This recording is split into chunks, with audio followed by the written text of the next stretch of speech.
Hey guys, this is Tauna. Today we're going to do a deck that is based around so many cool things. So this is based around equipment, based around quest counters, and quest counters are a very interesting mechanic. They've been used a few times before, but mostly not very well. They've kind of been a little bit all over the place and stuff. They're used for a few enchantments a while back, and then most recently used within the Fallout set. And that's what we're going to be focusing on here, which is Moira Brown, guide author. I want to say a huge shout out to everyone who commented on my post the other day that I made, which was basically, hey, what deck text would you guys like to see? Where someone actually commented, hey, I would love to see a Moira Brown one. So this was here. Well, where did I put it? Down here, taking requests for deck text, and someone commented, hey, I'd love to see a Moira Brown one.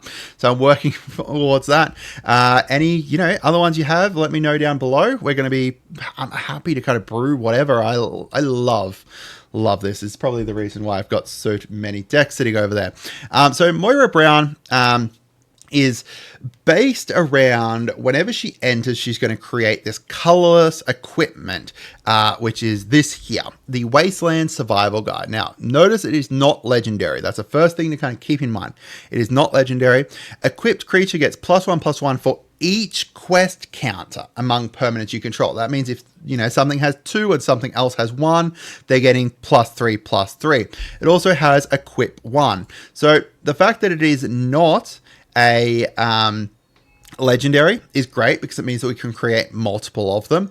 The fact that it's based off of each quest counter is really important as well, because it means that whenever we have these quest counters, we can proliferate them up and create a huge amount. So the way I've gone ahead and built this deck is around kind of 3 different themes that all mesh well together under the kind of branch of Moira Brown.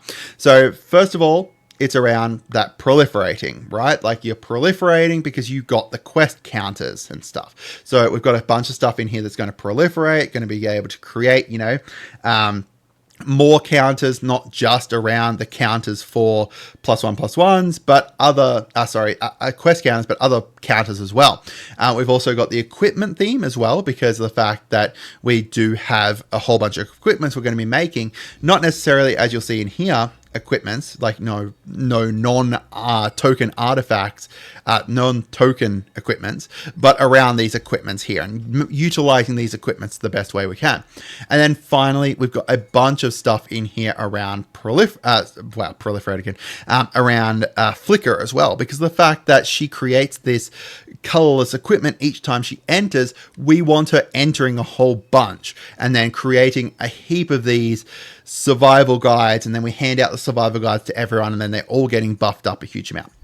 So going through it one area at a time, we'll start with the artifacts here. We've got a couple different artifacts that are going to work really well once we do start doing more of that proliferate stuff, because we can proliferate up these charge counters on them. And therefore, the Astral Cornucopia starts out as creating 1 mana, and then we proliferate it once, and all of a sudden, it's creating 2 mana of any color. 3, 4, 5, just becomes a huge mana rock.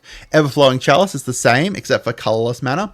And then we've got like Staff of Completion to add to our proliferate, Throne of Geth, proliferate, and then the Recon Craft Theta to proliferate as well. So 3 different proliferating artifacts, basically. Panharmonicon to double each time she enters as well. And yeah, otherwise it's just mana rocks.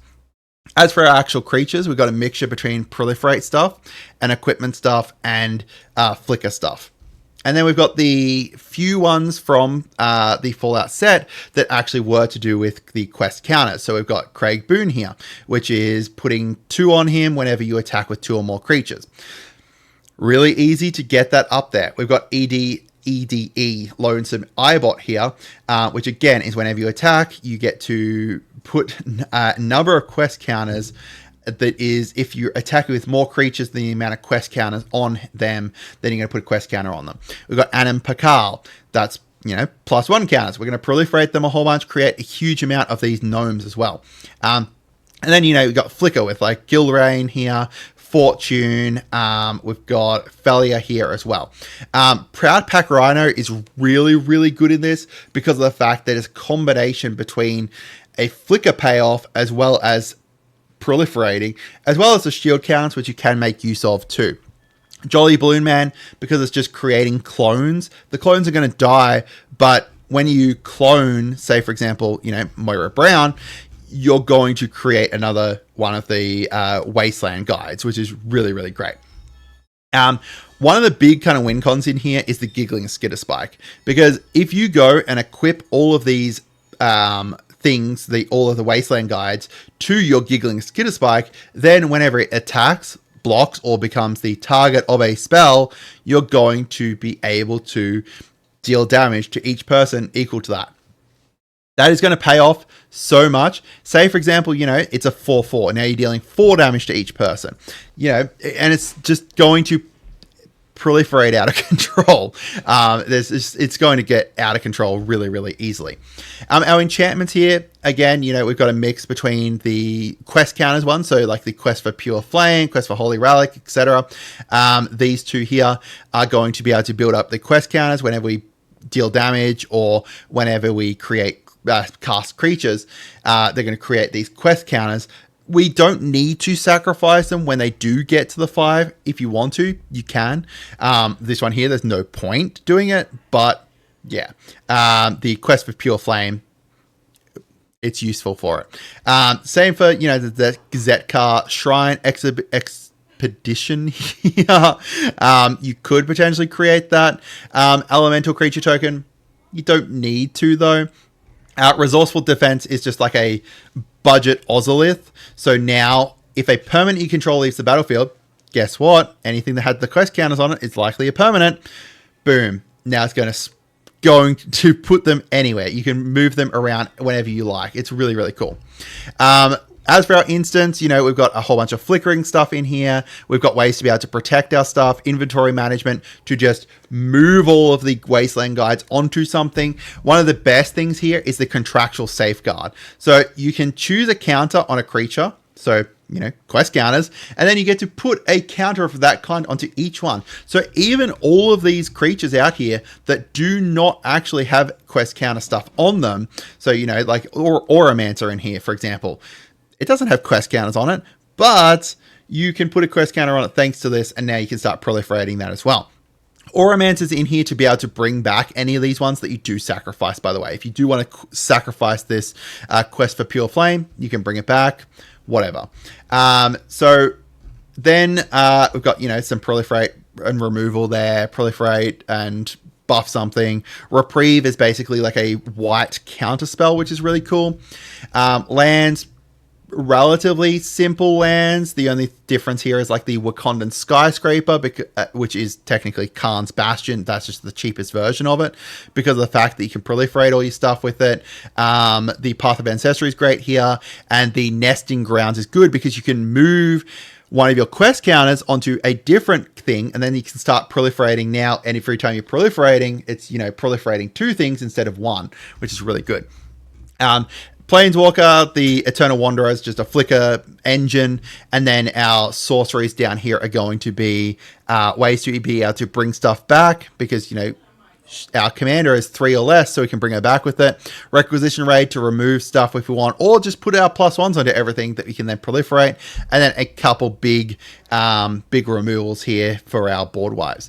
As for the sideboard, these are ones that, are decent, really great upgrades. Most of the stuff that I'm kind of looking at here is the big, expensive proliferate stuff, which is important to kind of add in, I think, if you want to take this above that $100 budget. Ozolith, to be able to capture all of those quest counters that, might get removed. The Conjurer's Closet here to just add another flicker engine in. And then like the Sacred Foundry, if you wanted some better lands, you can definitely add those in as well. So I'd love to hear from you guys as to what you think. As I said, this is it feels like a deck that's kind of pulled in a few different directions, but those directions synergize so well that I think that if you go and play with it, I think that you're going to get a lot of value out of it. There's not a huge amount of stuff in here, as I said, like around that kind of +1 counter stuff. There is enough though that I think that you can make use of it with, like, you know, the Overseer does it. You've got like Fellier does it to himself, which you could potentially move around, and a couple other ways to be able to get +1s out onto stuff. It just adds additional areas that the Proliferate can go to later on in the game, so you're not just proliferating the quest counters that aren't doing a huge amount of stuff. There's definitely some big payoffs for quest counters, like, you know, or what is it, I think it was Overseer, a Vault 76 here. You can remove 3 from among permanents you control, so that doesn't even need to be just from here, and then you can put those +1s out onto everything. That's a huge thing, a huge useful use for them. So, you know, there's just a bunch of different ways you can make use of quest counters, make use of the +1s, make use of just, you know, proliferating stuff up as well. Maybe I should have added like 1 poison in here, but I don't like poison, so I didn't. But, you know, if you've got a white flyer that adds poison to things, it might be useful to kind of add that in here as well. So yeah, let me know what you guys think. I hope you guys had a wonderful day, and goodbye.